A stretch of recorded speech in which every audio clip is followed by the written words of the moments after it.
and welcome to Inside View. I'm your host, Joel Metzger, and joining me on this show is Pete Paddford, who is the VIP coordinator for Blue Lake Springs, and also Scott, and how do I pronounce your last name, Scott? Fremd. Fremd. And Scott is a battalion chief for CAL FIRE for the Calaveras-Tuolumne unit of CAL FIRE, is that correct? The Tuolumne Calaveras unit, yeah, I'm stationed in Arnold, California. Stationed up in Arnold, and so the two of you are very, very involved in keeping our community safe, and fire is what we're really going to be talking about today. You on a more official capacity, but you actually also have taken a huge role on, along with other volunteers, to keep Blue Lake Springs and Arnold in general safe. But what we're going to be talking about today goes beyond just that area. This is really not just a county-wide effort, but this is really a statewide effort, and keeping our areas safe is absolutely crucial for a variety of reasons that we'll go over. And before we get into to the meat and potatoes of this interview, I wanted to give you an opportunity to tell folks about an event coming up that's very important that they might want to attend. Yes, on May 2nd, at 9 o'clock at Independence Hall on Blagan Road, we're going to hold a Firewise community meeting. This will be the second meeting that we've held. It's going to be a very informational meeting to explain to the community why it was important for us to be a Firewise designated community. Firewise is a program that's underneath the NFPA, the National Fire Prevention Association, and it works underneath that. It is going to be helpful, we hope, to us in getting the insurance companies to come back into our community. They have really kind of fled it. And also allows us to a challenge to get grants for doing fuel reduction projects in the community. We do know that from what I've learned in workshops and all that I've been to, and what I've learned from my friends in CAL FIRE that are battalion chiefs and all, community can be saved if the proper work is done. We can save these communities. So yeah, anyone who has an interest in that should attend that meeting. I think it's going to be very informative. And before we get into some of these things that we're going to be talking about, I just wanted to let people know how you both ended up in this area. So just briefly, Scott, how did you end up with CAL FIRE and in the Arnold area? Well, I originally started my career with CAL FIRE in Redding, California. I worked up there for a number of years. I worked in the Shasta Trinity unit. I worked in the Tehama Glen unit for a while. I did a short stint with the Forest Service, and I got offered permanent employment down here and actually started in Tuolumne County. I came down here, in 1989. I worked in Tuolumne County, I started in Tuolumne County on the helicopter out in Columbia for, I think, 2 or 3 years. After that, I spent the majority of my time in Tuolumne County. I did spend 3 of my early years of my career working in the Arnold Battalion as an engineer there. In Tuolumne County, I promoted to fire captain. And I think, 6, 7 years after that, I promoted to battalion chief. And I was the training battalion chief in Tuolumne Calaveras for a little over 2 years. And then the opportunity came to go back to Arnold, and I took it. It's probably one of the most cohesive communities that I've worked in California, and it's just a pleasure to be up there and work with people that really care about the community like Pete and his group that he has there. So do you live in Tuolumne or Calaveras, or? I live in Sonora still. Sonora, okay. We bought our house there, and I'm, probably 3 years away from retirement, but I may move back to Arnold after that, or I may move sooner. So as you mentioned, we have a lot of folks who really care about the community. How did you end up in this community, Pete? We sold our company that I started in 1980, and in 1988 we had sold it. And we wanted to move to the mountains after it was done, so it was in the communications business. And we found Arnold, and friends of ours had us come up to his place. We fell in love with it and bought a home and been here since 1988, and done a lot of varied things in my life. None of them connect and make sense, but it's I got to echo what Scott said too, is that it's really been neat working with CAL FIRE. We have found so much learning and being able to learn how to do things together and make them work. You know, ideas come out and we proceed forward and they work. And it's been enjoyable. It's a lot of work, a lot of hours to do this thing that we're doing, but I think it's very, very worthwhile. I live there. I want my home to survive. You both mentioned that you love the area and you really like the people, but what was it that really attracted you to actually make your home here, Pete? Well, I had the privilege in my business to travel around the United States, and my wife, I'd taken her with me at times, and we were looking. We could have lived anywhere with the business. It didn't matter where we were, and we just ended up here one day from a friend that I had that did work for me in my company, and when we saw it and all the places we'd been for 3 years, we just said, why were we looking elsewhere, you know? And we just ended up saying, this is it. And then 2 months after we bought the property and the home was being built, somebody came along and wanted to buy our company, and so we did. We just sold it to them, and I retired at 47, which was way too early. That was horrible. Well, but the good thing about that is you still, even to this day, have a lot of energy and a lot of passion, and there's no way that these kind of projects can get off the ground and then be sustained without people like you. So how did you get involved in the very beginning with fire-related things? We first came up here, the VIP program was just getting started. I think it started, well, they had us as, I was one of the volunteers that did inspections for them. It was very small at the time, the program, and then for about 3 or 4 years I did it, and then I got off track, went racing, and did a bunch of things that I wanted to go do, and the wife and I wanted to go do for a while, and then... Racing what? I raced open wheel modifieds run around the country doing it in the western states. Wow. And then we had a little truck and trailer rig and a couple cars in it. And very cool. It was a product of the money I made in the company, allowed me to go do something I really loved to do, and that was a passion. In fact, it was a disease. If I could have got in the race car every day, I would have been in it. You know? Okay. But finally, we ended that and did traveling and a lot of things. But it came about that we needed a VIP coordinator for our subdivision. And VIP stands for? Volunteers in Prevention. Okay. And this is where we address the PRC, the CAL FIRE PRC 4291 rules and cleaning around your property to unload fire fuel. And our person who'd had it for 5 years, he figured he'd served a long enough time, and I'd always told our manager if they couldn't fill a position that I would jump in and do it for him if he really couldn't find one. So I got tapped, and I said, okay. So then went to work with one of his friends, was a battalion chief at the time, Roy Evans, and great guy. He helped us to turn around the program and really get it going. It was in pretty bad shape. It wasn't working well. So we just had to come up with new ideas, and so we did. And it's been a great marriage. I can't explain enough how much this working together with CAL FIRE has been so good and so easy to do. So Scott, would you explain for our viewers kind of what the VIP program is and what the folks actually go out and do, what they're looking for? What they're doing, like Pete mentioned right there, is they're looking for, the best way to put it is the program is designed initially it is designed to aid the property owner to reduce fuel around their homes in the event of a fire. PRC 4291 is part of the Public Resources Code, and it cites certain fuel load conditions that you have to have in fuel reduction you have to have around your home. Other parts of it address fuel loading from trees that may or may not, or that may touch your roof, pine needles on your roof, stuff like that. CAL FIRE's I think emphasis more than anything else on this is for the Public Resources Code to be an assistance to the property owner, and also once we can get the property owners to help us out, it builds defensible space around the homes.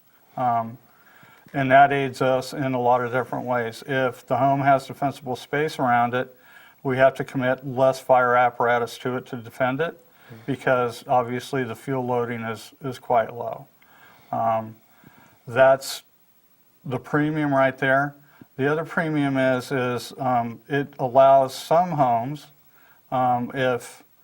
if their defensible space has been done correctly, I wouldn't say in some fire conditions to be able to stand alone, but it certainly aids in that, and it reduces the amount of resources that we need to put on structure defense, and we can actually go after the fire and put it out. Obviously, our number one goal is protection of life and then property. But if we have numerous resources committed to an area that defensible space hasn't been done correctly, those resources are committed to that. Whereas if we have a situation where the defensible space has been done in one certain area, we can commit less resource, not as many resources, and go after stopping the forward rate of spread of the fire. The VIPs in California, and especially in the Arnold community, are an integral part of that process. If you look at it globally, the first step in us being successful in fire suppression, which is what our job is fire prevention. If the more fires that we can prevent, the less we have to fight. If we do actually get a fire, if we can be in an advantageous position because of defensible space around homes, et cetera, then we'll be more successful. With the amount of VIPs and the work that Pete and his crew does up in Arnold, I think last year Pete and his crew did 3,000 inspections. Wow. Of properties in Arnold. How many folks are involved? 35 inspectors. I now have 38 now. Wow. 3,000 plus inspections. That's incredible. I mean, and without that, would that fall onto the state to do, or? Excuse me. Normally, yes, but like anything else, we have a budget, and we have hired 5 defensible space inspectors in CAL FIRE to go out and go through Calaveras and Tuolumne counties. Those folks are going out and hitting places, inspecting places throughout both the counties. It would be difficult at best for engine companies to go out and do that many inspections.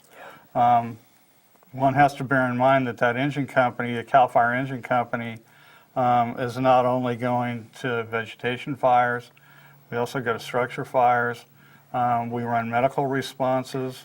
In the fire service nowadays, probably, I forgot the last stat that I saw, but the great majority of calls that we run are emergency medical response calls.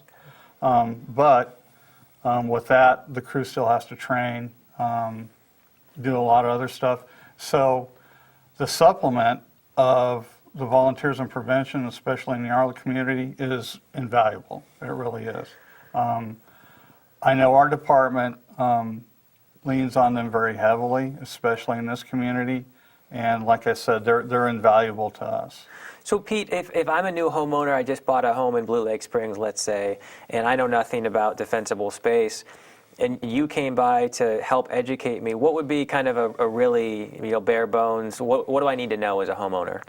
I found that we had to change our education of the homeowner to explain why what we ask them to do works, what it is that if I rake these pine needles, what does this do? If I limb up these trees, what does it do? If I thin out these trees, what does that help? How does that help? Mm-hmm. So when we explain that to them, it usually I've found even those who have been really objective to doing the work and objected to it, they go, oh, I get it. And it's time consuming to do that.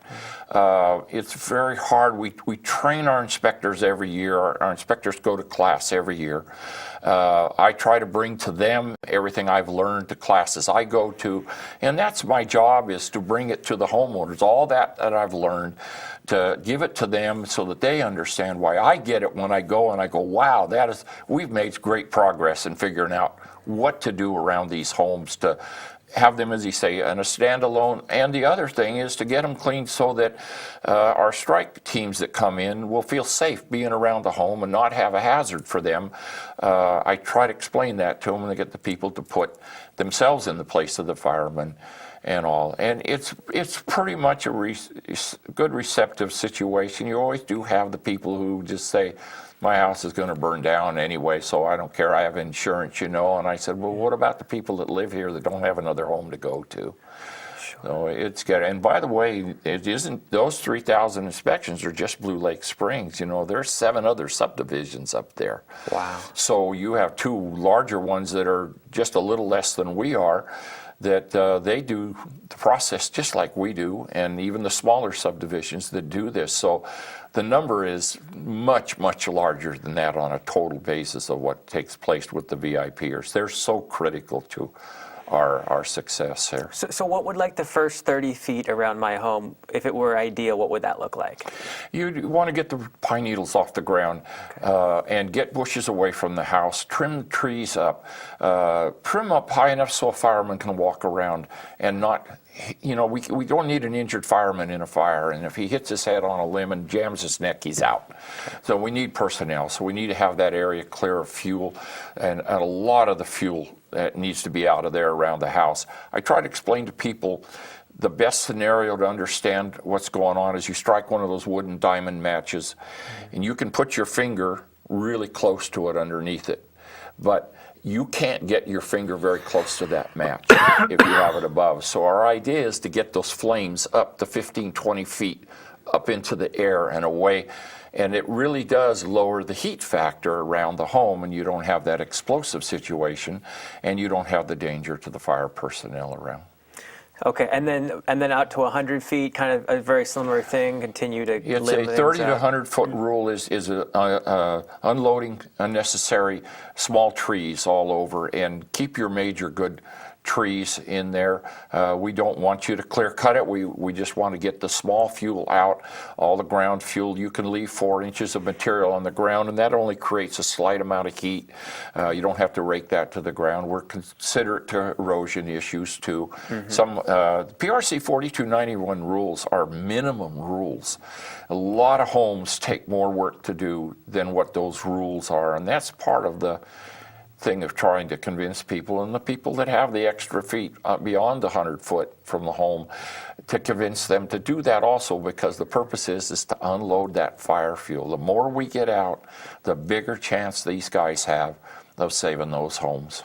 Now, it goes beyond just the homes and the 100-foot barrier, though. There's so much fire danger around, and we saw the rim fire just devastate a huge portion of the Sierra Nevada recently, and I think that was a wake-up call to a lot of people who maybe just weren't paying attention to see what can happen.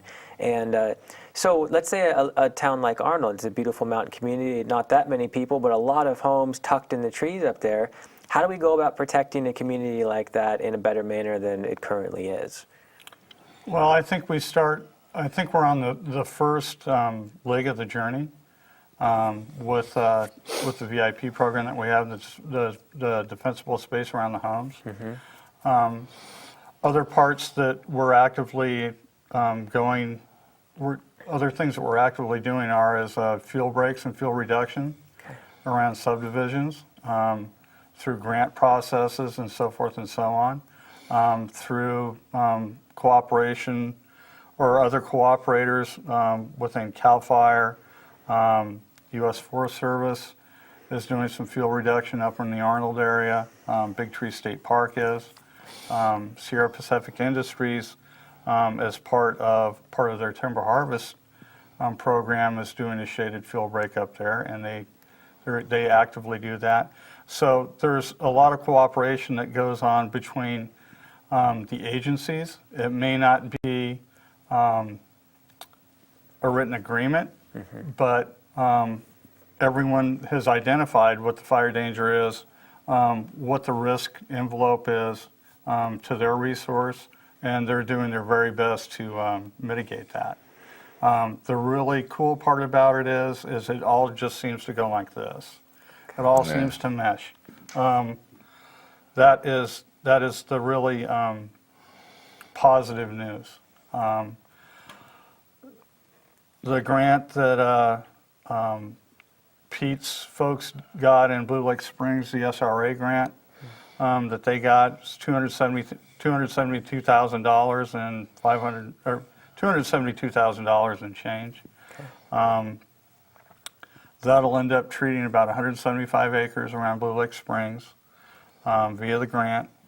About 5.2 miles around Blue Lake Springs will be treated with a fuel break.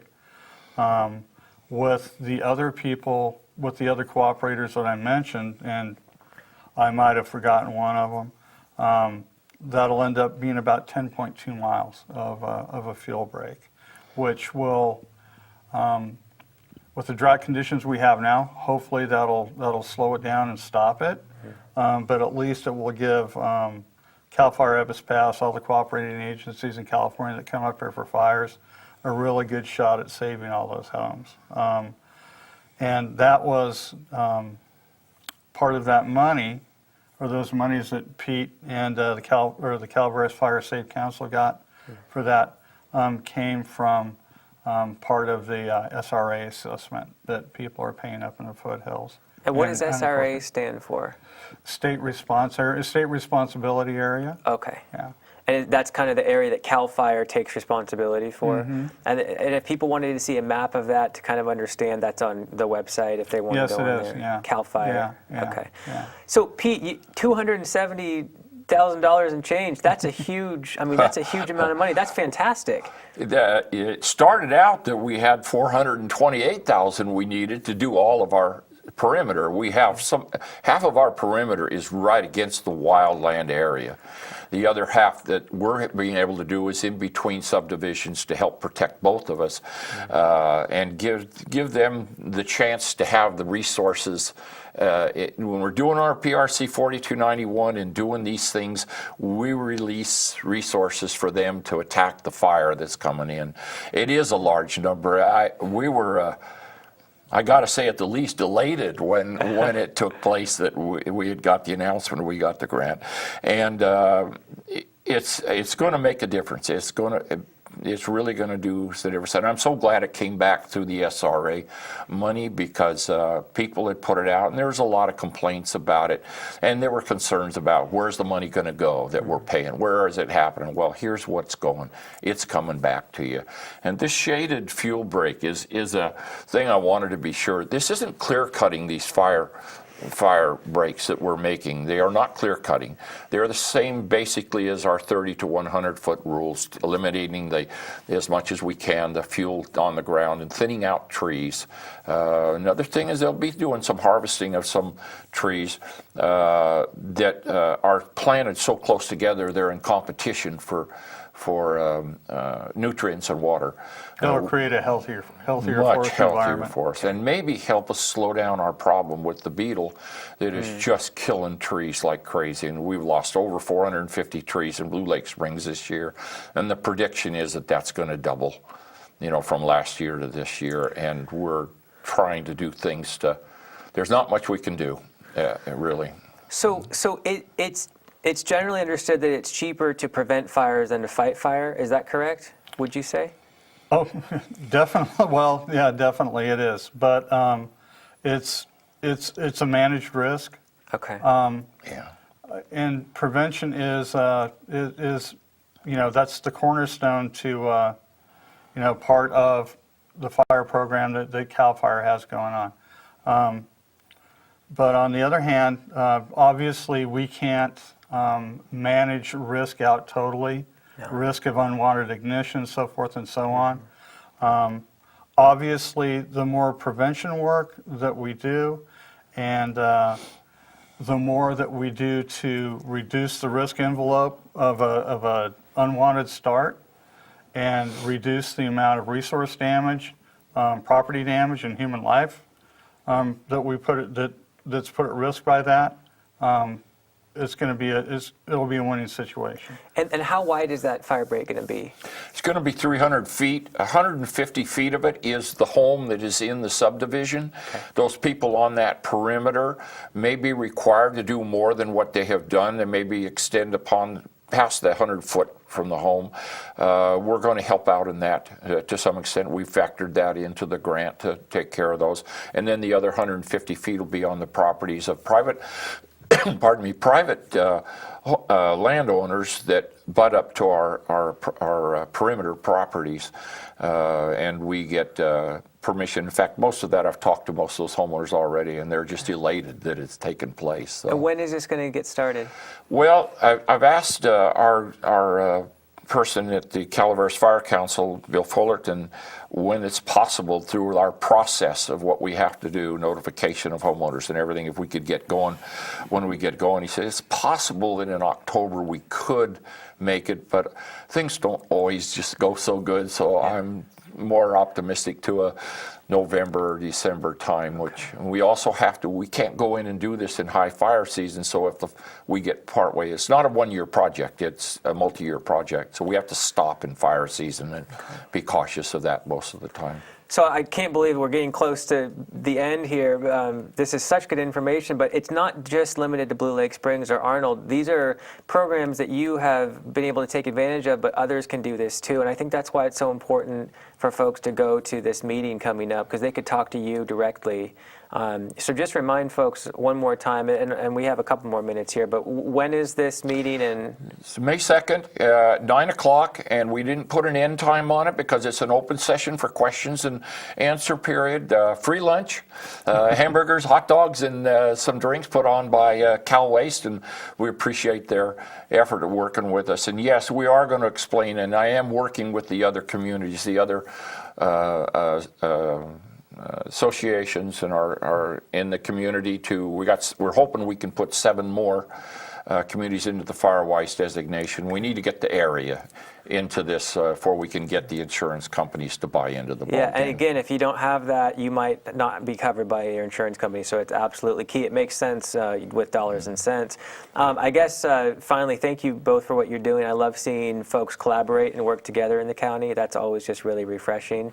And with this drought, it's going to be a very interesting fire season, but things like that fire break can make the difference between losing a subdivision and saving one. So thank you both for what you do. Thank you. Thank you. And thank you for joining me on this edition of Inside View. I'm your host, Joel Metzger, and I hope you join me next time.